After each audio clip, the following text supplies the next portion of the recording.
What's up guys, it's me Jeremy. The tank meta has been fading away for a while now, and with the AP item changes, as well as the revamp of the Devourer jungle item, the tank meta is really starting to fade away for a variety of reasons. Let's get started.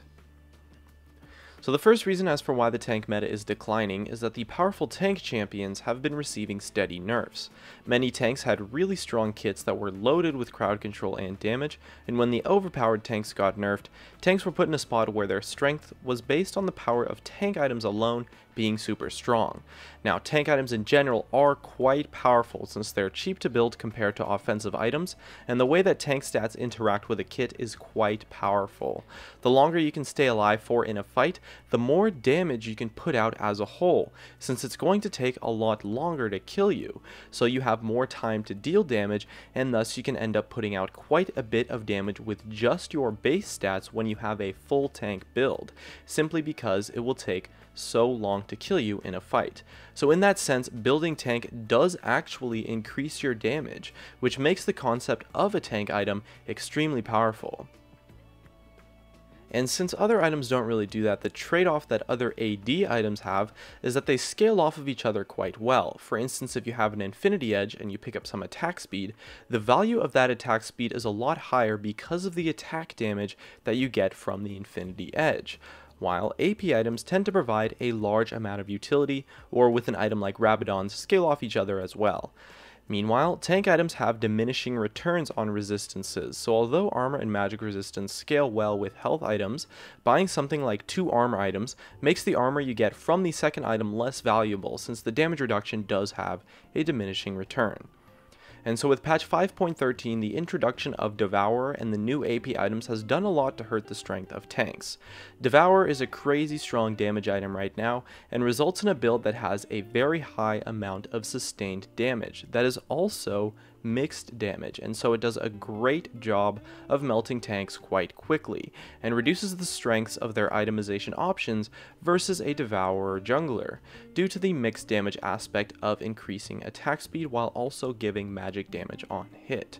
And so in a sense, this item does a great job of countering tanks, since powerful sustained damage is what is going to kill a tank the fastest, and it's exactly what the item brings to the table.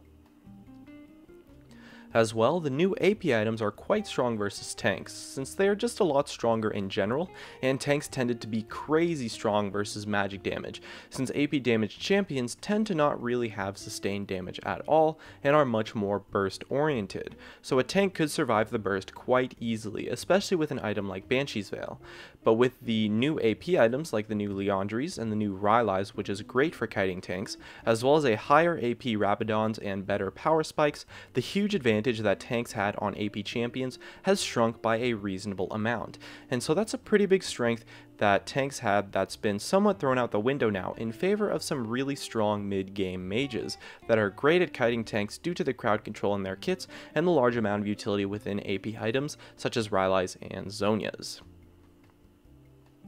If you're enjoying my analysis and want to see more videos like this, just a reminder to tap that like button. And so with all of that said, the meta has shifted quite heavily to champions that do really well against tanks. Hyper carries have become super popular due to their ability to melt tanks, and utility mages are also very strong since they do a great job of kiting tanks and slowly melting them down. Tanks do have a lot of counterplay to them, mainly sustained damage and kiting, and so they're far from something like assassins, who tended to have a very unfair playstyle with difficult counterplay when they were dominating the meta.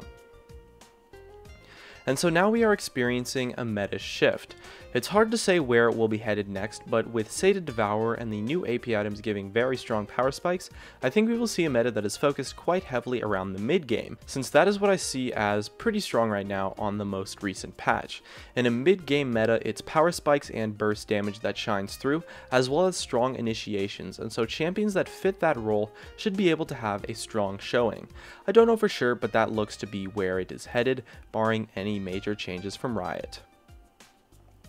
And that just about wraps it up. If you enjoyed the video, make sure to hit that like button to help support me, as well as you could subscribe for some more awesome content in the future. And definitely check out some of my other videos on the screen too. Thanks for watching, and I'll see you guys next time.